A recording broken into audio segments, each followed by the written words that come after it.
Now, the greatest radio shows of all time.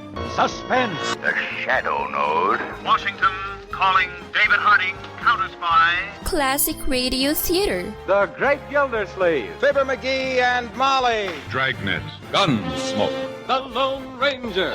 Now, step back into a time machine with your host, Wyatt Cox. Good evening, friends of the Inner Sanctum. An episode of the CBS Radio Workshop as we go back 67 years to May 11th, 1956. This episode entitled The Enormous Radio. And we thank you for tuning in on this Sure Happy It's Thursday. This is the 11th day of May, 131st day of the year, and we have 234 days remaining until we get to 2024. Happy birthday, Minnesota. You were admitted as the 32nd state of the Union on this date in 1858. A derailment outside Lompoc, California on this date in 1907 killed 32 Shriners when their chartered train jumped off the tracks at a switch near Surf Depot. Glacier National Park in Montana established on this date in 1910. In 1924, Mercedes-Benz, formed by Gottlieb Daimler and Carl Benz, merging the two companies. The Academy of Motion Pictures Arts and Sciences founded on this date in 1927. In 1934, a strong two-day dust storm removed massive amounts of Great Plains topsoil in one of the worst dust storms of the Dust Bowl in North America. Of course, man fixed that, didn't they? It's like, oh my goodness, we can't control our environment. Well, yeah, we can to a degree. In 1940, John Steinbeck awarded the Pulitzer Prize for his novel, The Grapes of Wrath, based on that big Dust Bowl event. I'll be all around in the dark. I'll be everywhere, wherever you can look. Wherever there's a fight so hungry people can eat, I'll be there. Wherever there's a cop beating up a guy, I'll be there. I'll be in the way guys yell when they're mad. I'll be in the way kids laugh when they're hungry and they know supper's ready. And when the people are eating the stuff they raise and living in the houses they build, I'll be there too.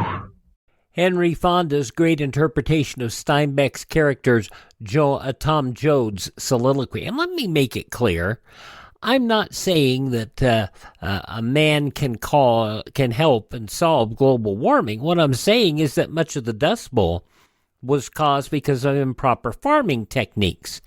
And, Americans have to do their bit to be conservationists. They do not have to fall into line with all of the global idiocy that's being discussed these days. 1970, the Beatles song The Long and Winding Road released as a single in the U.S. It became the group's last number one single in the U.S. 1973, citing government misconduct, Daniel Ellsberg had his charges for his involvement in releasing the Pentagon Papers to the New York Times dismissed. A fire in the stands of a championship English football on this date in 1985 killed 56 people and injured 256. According to forensic scientist Dr. David Woolley, the main cause of the fire, possibly the accidental dropping of a match or a cigarette stubbed out in a polystyrene cup. And look at that! Oh, the poor man. Oh, this is awful. The police desperately trying to save the life of a supporter. He'd come to watch the football. This is human tragedy. The worst fire disaster in the history of British football and the worst stadium disaster in Britain since 65 supporters perished at Ibrox in January of 1971. In New York in 1995, more than 170 countries decided to extend the Nuclear Non-Proliferation Treaty indefinitely and without conditions. 1996, after taking off from Miami, a fire started by improperly handled oxygen canisters in the cargo hold of Atlanta-bound ValueJet 592 caused the Douglas DC-9 to crash in the Florida Everglades. What kind of problem are you having? Smoking a comment, smoke 110 people killed on board that airplane. In 1997, IBM's Deep Blue chess-playing supercomputer defeated Garry Kasparov in the last game of the rematch, becoming the first computer to beat a world champion chess player. 2005, a dinner honoring former First Lady Nancy Reagan celebrated her life and her accomplishments. It brings back many, many memories. I can still see Anwar Sadat in the Rose Garden, Margaret Thatcher, Mikhail Gorbachev, Mother Teresa. So many people, so many historic occasions, so many memories. Several Washington leaders paid tribute to the former First Lady in the building named for her husband in the nation's capital. Among those passing away on this date in history, philanthropist John David Rockefeller, bluegrass musician Lester Flatt and Scruggs, Dick Tracy cartoonist Chester Gould, and comedian Jerry Stiller. This is the birth date of Irving Berlin, fine composer, painter Salvador Dali, actor-comedian Phil Silvers, also actor and comedian Foster Brooks. He had that character down so well. Actor Denver Pyle, Uncle Jesse on the Dukes of Hazzard. Also, comedian and political commentator Mort Saul, who was such a wonderful analytical mind. He did such a good job. And actress Natasha Richardson. The Animals' Eric Burton is 82 today. The inventor of the artificial heart, Robert Jarvik, 77. Or one of the original MTV VJs, Martha Quinn, is 64. And actress Sabrina Carpenter is 24. Those just a few of the people who celebrate the 11th day of May as their birthday. If this is your birthday. Hi, we're the Four Freshmen, and we just want to say happy birthday to you. And from Friday, May 11th, 1956, the CBS Radio Workshop production of The Enormous Radio. That's coming up next on this Thursday edition of Classic Radio Theater with Wyatt Cox on your favorite radio station. Thanks for tuning into Classic Radio Theater with Wyatt Cox. The Enormous Radio, a short story by American author John Cheever. It first appeared in the May 17, 1947 edition of The New Yorker, subsequently collected in The Enormous Radio and Other Stories, 55 short stories from The New Yorker and the stories of John Cheever. It was included in the 1953 Best American Short Stories and later in a volume of the Best series. Cheever, an American short story writer and novelist, sometimes called the Anton Chekhov of the suburbs. His fiction mostly set in the Upper East Side of Manhattan, the Westchester suburbs, old New England villages based on various South Shore towns around Quincy, Massachusetts, where he was born, and Italy, especially Rome. His short stories, in addition to The Enormous Radio, include Goodbye, My Brother, The 548, The Country Husband, and The Swimmer, and he also wrote 5 novels.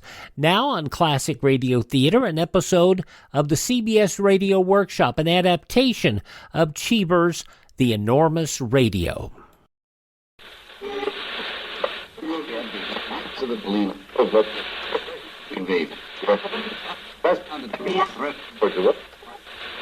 CBS Radio presents the CBS Radio Workshop, dedicated to man's imagination, the theater of the mind.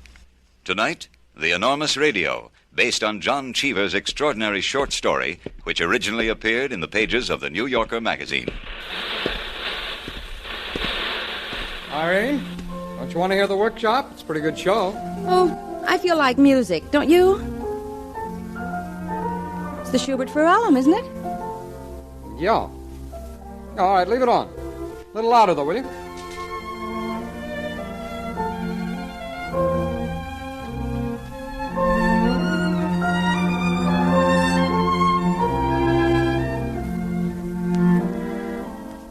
Jim and Irene Westcott were the kind of people who seemed to strike that satisfactory average of income, endeavor, and respectability that is reached by the statistical reports and college alumni bulletins. They differed from their friends, their classmates, and their neighbors only in an interest they shared in serious music. They went to a great many concerts, although they seldom mentioned this to anyone, and they spent a good deal of time listening to music on the radio. Now, their radio was an old instrument, sensitive, unpredictable, and beyond repair. And when it faltered, Jim would strike at the side of the cabinet with his hand. Well, this sometimes helped. But one Sunday afternoon...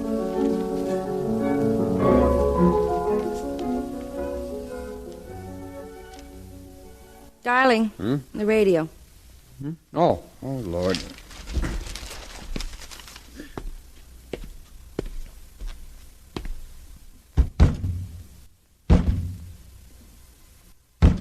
No, this time it's finished.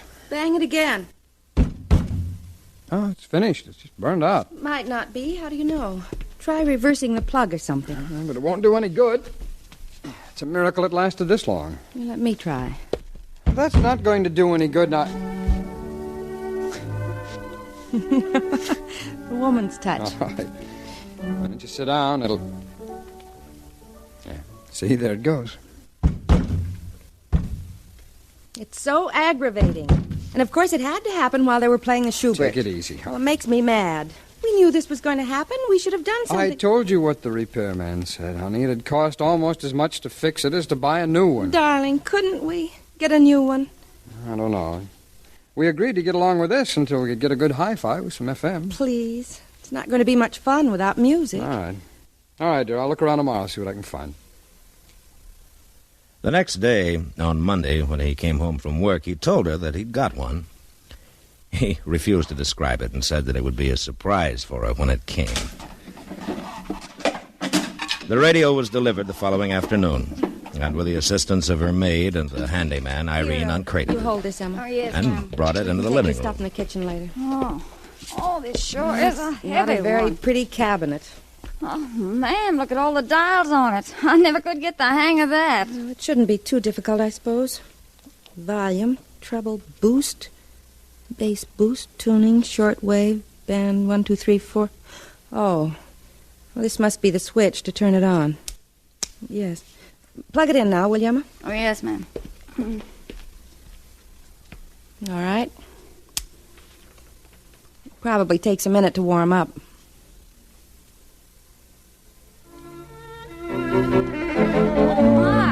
My, it is loud, isn't it, ma'am? Much louder than the old one. Yes. It'll take a little getting used to, tuning it in. My, you certainly do know how to find good music, I'll say. It is nice. Well, you better see about getting supper now. Yes, ma'am.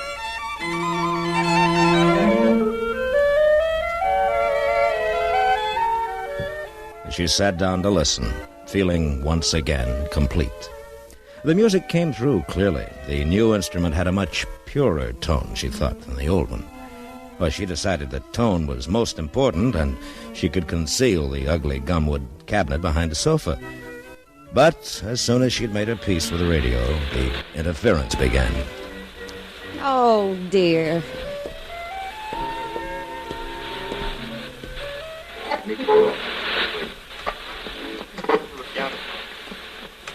Later. And they call this hi-fi.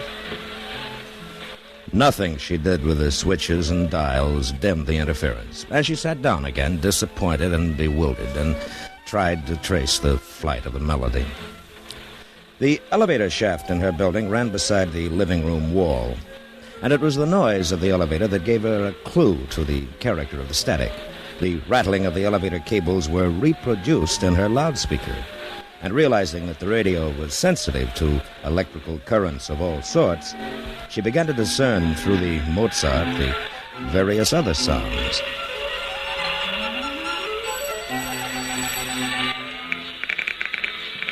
By listening more carefully, she was able to distinguish doorbells, elevator bells, electric razors, and wearing mixers picked up from the apartments that surrounded her.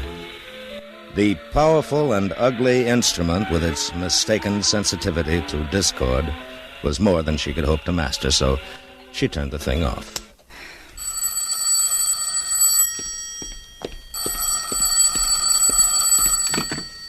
Hello? Hello, Irene. Did it get there? Oh, the radio, yes, dear. Oh, how do you like it? Well, it's fine, but... But what? Well, there's all kinds of sounds, noises coming through. What do you mean? Like static? Well, yes, but more like real noises. Hmm? I think it's picking up all the electric things in the building. Bells, vacuums, Well, telephones. you better not fool with it until I get home. It probably needs a ground or something. All right. I think it's wonderful, dear. Much nicer than the old one, when it's clear. The music sounds beautiful. Oh, good. Well, I'll see you later. Bye. Bye. When Jim Westcott came home that night, he went to the radio confidently, worked the controls. The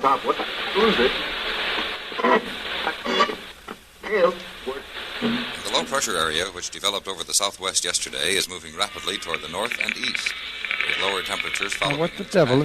That's what I was telling The you. city's current reading is 58. Kansas City, 54. He fiddled with the knobs. Chicago, 54. Detroit, 55. Couldn't get rid of the noise. 54 and rainy. Toledo, 56. And he turned the radio off. What the heck with it, huh? I'll call the fellow who sold it to me in the morning. He's going to hear something from me. The following day, Irene had a luncheon date and did some shopping during the afternoon. It was late when she returned home, and she didn't have a chance to turn on the radio, although the maid informed her that a man had come and fixed it. She busied herself with the children, seeing to their baths and bedtime. When Jim came home that night, he was tired and took a shower and changed his clothes, and then he joined Irene in the living room. He had just turned on the radio when the maid announced dinner, so he left it on, and he and Irene went to the table.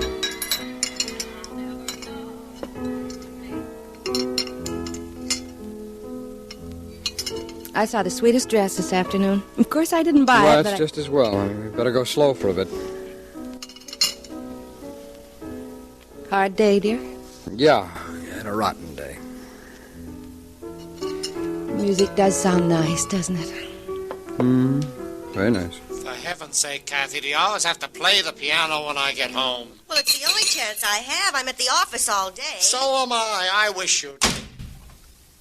Did you hear that? Yeah, but it's probably a play. I don't think it is a play. What's the matter? Where are you going? I want to see what that was. Well, try another station.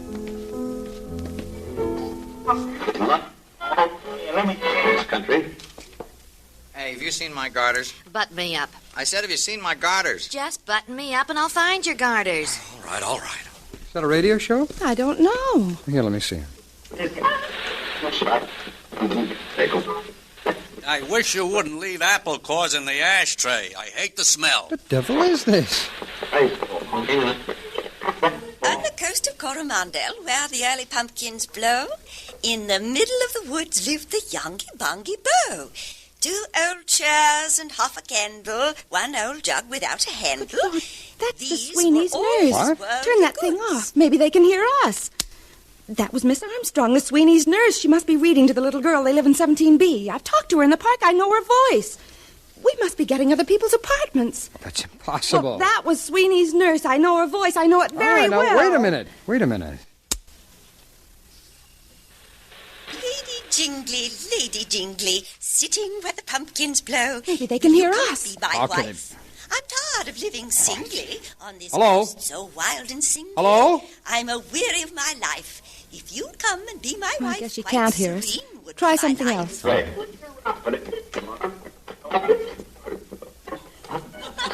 Eat some more sandwiches. Oh, sure, I'd love some.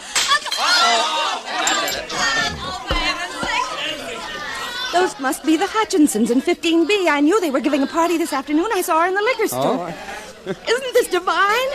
Try something else. All right, wait a See minute, if you wait can a get minute. those people in 18C.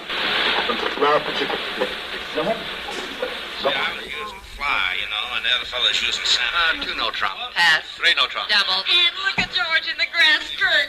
Isn't that... The Westcotts overheard that evening a monologue on salmon fishing in Canada, a bridge game, running comments on home movies, and a bitter family quarrel about an overdraft at the bank. They turned off the radio at midnight, went to bed, weak with laughter.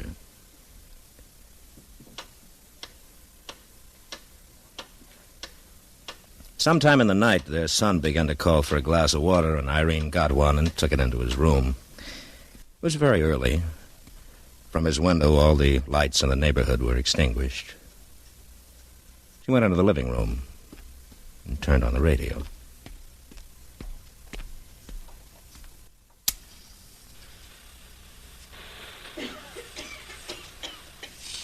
Are you all right, darling? Yeah, I'm all right, I guess. But you know, Charlie, I don't feel like myself anymore. Sometimes there are only, about 15 or 20 minutes in the week when I feel like myself. May 11th, 1956, the CBS Radio Workshop on Classic Radio Theater with Wyatt Cox. The news from 67 years ago today follows these important messages from your favorite radio station.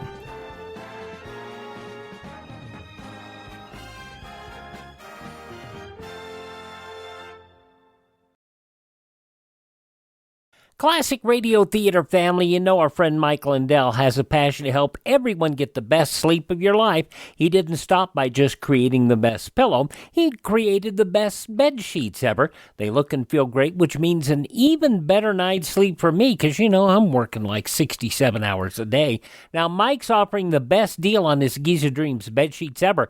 You can get a set of Giza sheets for as low as $29.98. You'll never want to sleep on anything else once you slept on a set of Giza Dream sheets. A special offer for you right now. You can get a set of Giza sheets for as low as $29.98. Call 1-800-928-4715. Use the promo code Wyatt. Or go to mypillow.com, use the promo code Wyatt. It's good on anything on the website. That number again, 1-800-928-4715. Use my promo code Wyatt.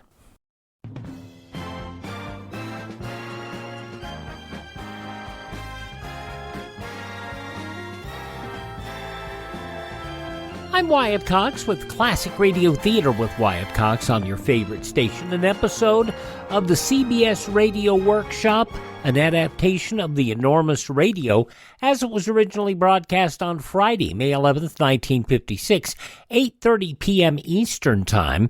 In the newspapers of that Friday, 67 years ago, these were some of the headlines. House today voted 377-0 to appropriate $33.635 billion in new money for the Defense Department for the fiscal year starting July 1. It passed and sent to the Senate a bill providing that amount after refusing to add an extra $1 billion for the Air Force. In closing debate, Chairman Cannon, the Democrat from Missouri of the Appropriations Committee, told the House, "We are slowly but surely losing our battle with communism." Secretary of State John Foster Dulles warned Congress today that reckless cuts in President Eisenhower's $4.9 billion foreign aid program would undermine free world defenses.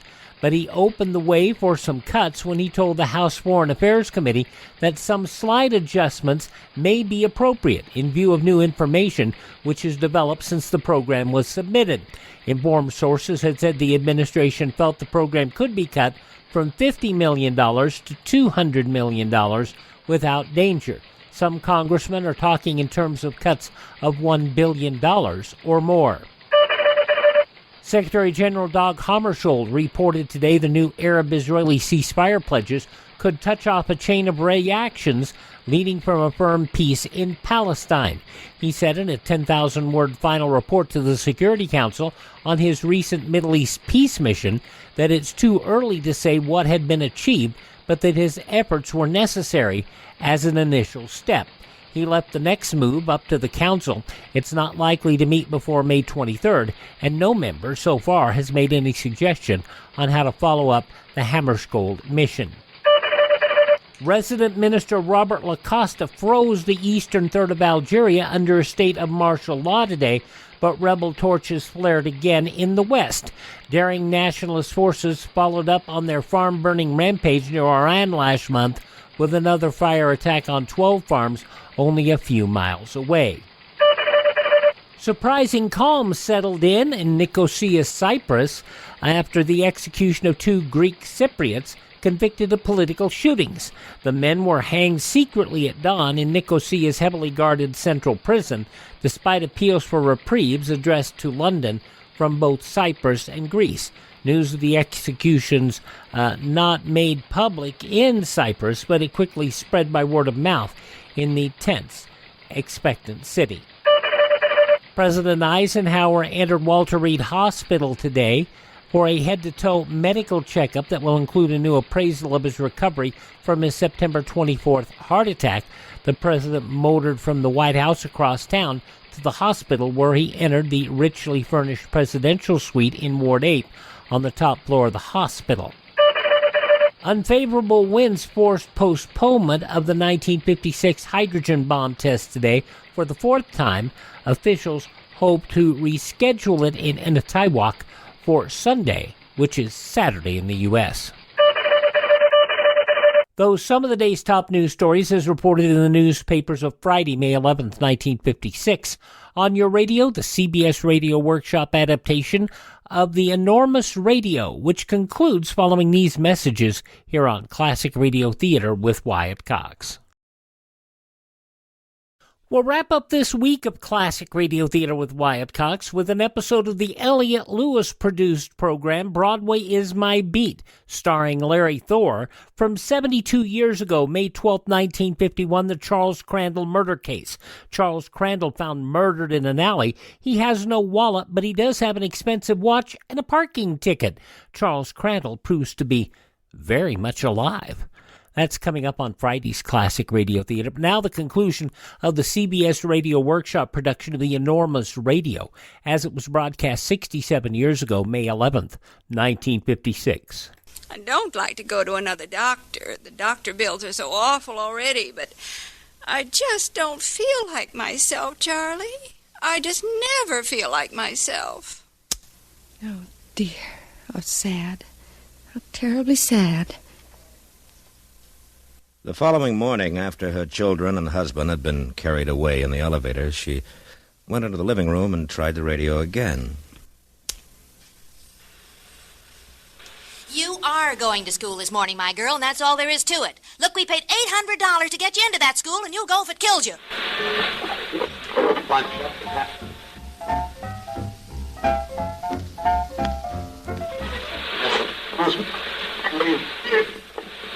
If you think he's so hot, why don't you just tell us? Oh, sure. I can just see you. You'd like that, wouldn't you? That's what you're waiting for. You'd like me to do something like that, the kind of thing you've been doing. Huh? You think I don't know? You think I don't smell that perfume on you when you get home from work? Work! You think I haven't seen the lipstick on your handkerchief? That's you the look through Johnsons. my pockets again, I'll break your arm. Thanks for a lousy breakfast and indigestion. I may see you tonight and I may not. Go on. Get out. Go on. Stay out all night. Maybe I will.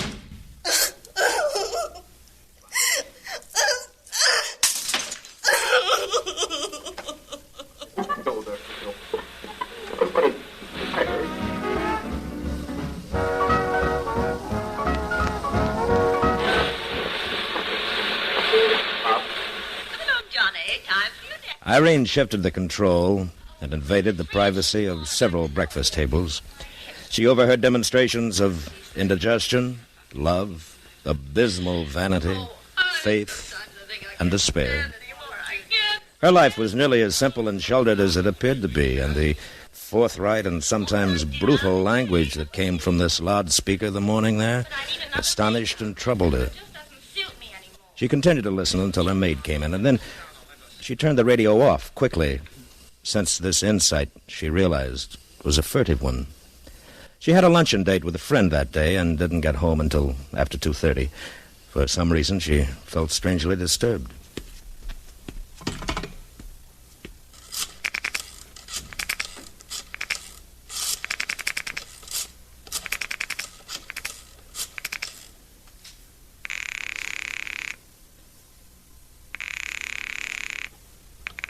Hello. Oh, hello, dear. I expected Miss Cummings. No, she's out getting me some coffee, honey. My, what an efficient secretary. Something wrong?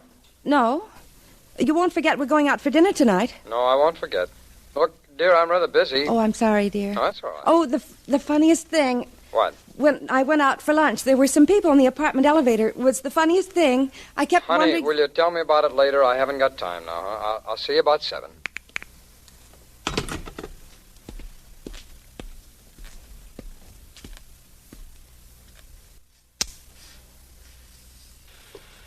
Now, don't give the best scotch to anyone who hasn't white hair. And see if you can get rid of that liver paste before you pass those hot things.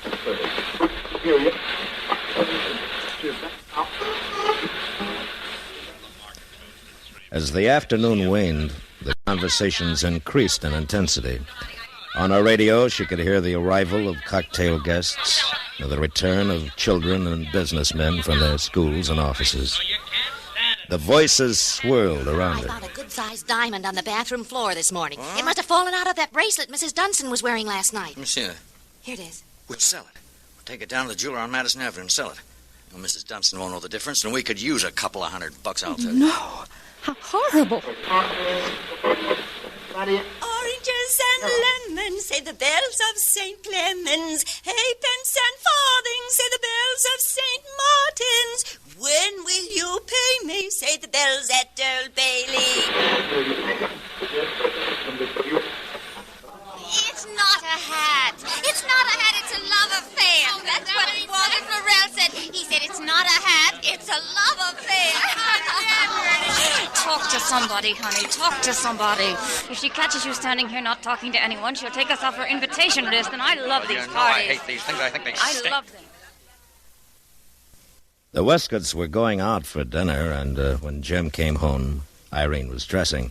She seemed sad and vague, and he brought her a drink. They were dining with friends in the neighborhood, and they walked to where they were going. It was one of those splendid spring evenings that excite memory and desire. And the air that touched their hands and faces felt very soft. A Salvation Army band was on the corner playing.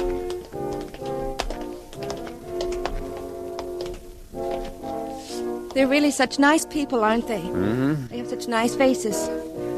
Actually, they're so much nicer than a lot of people we know. She took a bill out of her purse and walked over and dropped it into the tambourine. There was, in her face, when she returned to her husband, a look of radiant melancholy that he was not familiar with.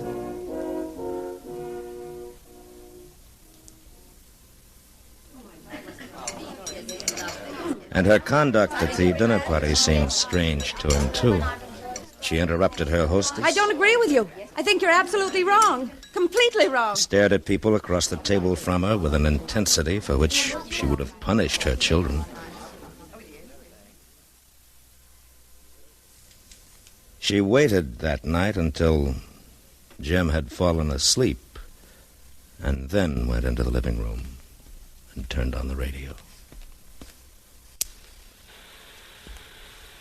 Oh, I'm so tired. I'm absolutely dead. Well, maybe if we could get home one night in the week before 1 o'clock, you wouldn't be so tired. I know, but we had to go to the party, and I don't know. The next day, she had a slight headache and didn't keep an appointment she had. At 2 o'clock, Jim called her from the office. Everything all right?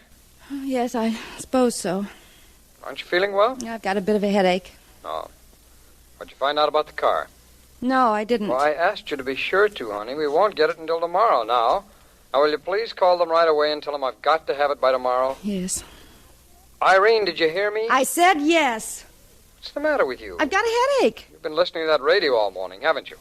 Now, look, fun's fun, but you're running it into the ground, honey. It's not good for you. Now, please, keep the thing off, will you? All right. You promise? All right. Jim came home at about 6 that night. Emma, the maid, let him in, and he had taken off his hat and was taking off his coat when Irene ran into the hall. Go up to 16C, Jim. What? Don't take off your coat.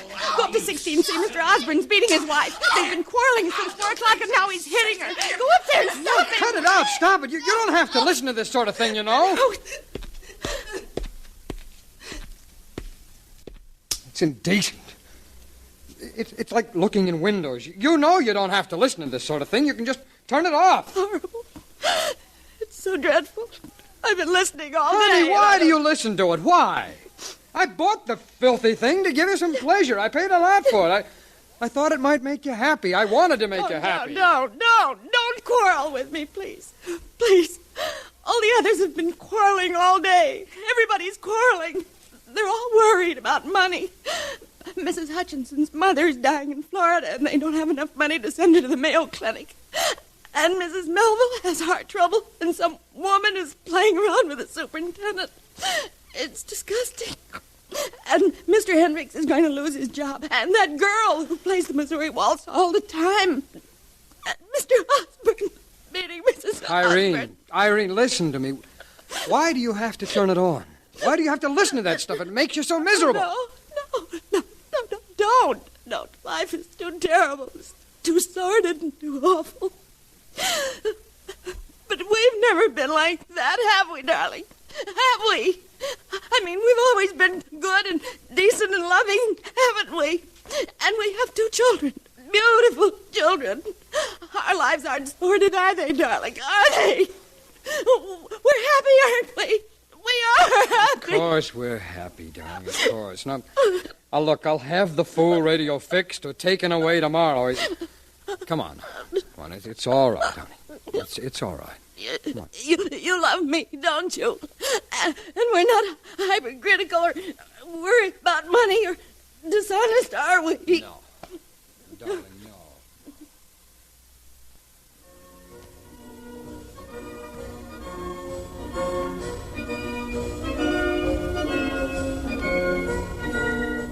A man came in the morning and fixed the radio.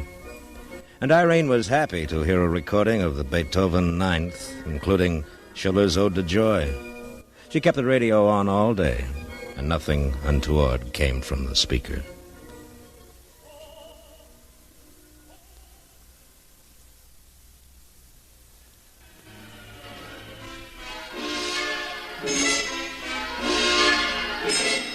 Debussy's La Mer was being played when Jim came home, and they went into dinner. His face was pale, she thought. I paid the bill for the radio today. It cost $400. I just hope you get some enjoyment out of it. I'm sure I will, darling. Well, $400 is a good deal more than I can afford. But I wanted to get something you'd enjoy. It's the last extravagance we'll be able to indulge ourselves in this year. All right, dear, of course. I understand. Maureen, by the way, I noticed you hadn't paid your clothing bills yet. I saw them on your dressing table. Oh, I suppose I must have forgotten. Well, why did you tell me you'd paid them? Why did you lie to me? Oh, I just didn't want to worry you, Jim. I'll be able to pay my bills out of this month's allowance.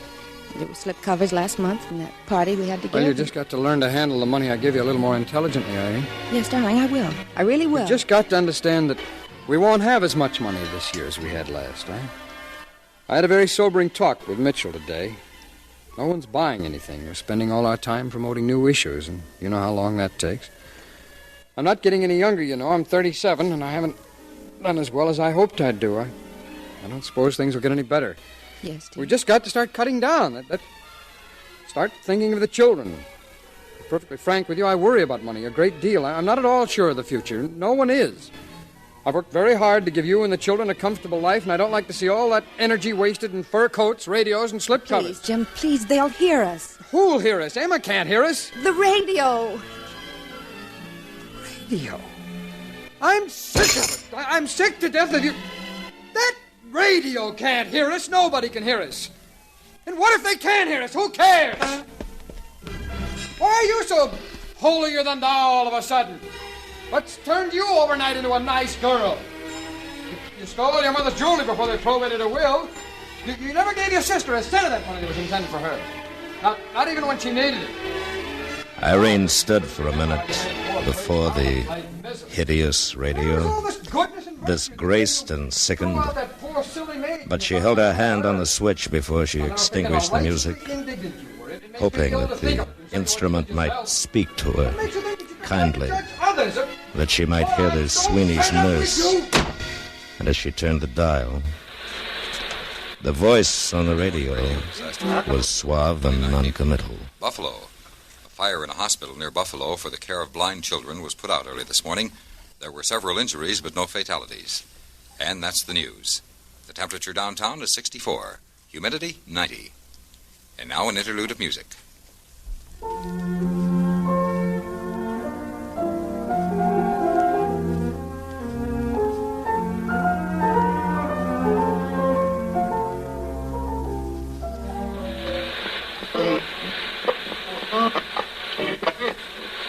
The CBS Radio Workshop has presented The Enormous Radio by John Cheever, produced and directed by Anthony Ellis. The script was adapted for radio by Mr. Ellis. The cast included William Conrad, Virginia Gregg, Stacey Harris, Eve McVeigh, Hans Conried, Charlotte Lawrence, Joseph Kearns, Paula Winslow, Herb Butterfield, Helen Klebe, George Walsh, and Irene Tedrow. Special effects were by Robert Chadwick, Bill James, and Clark Casey.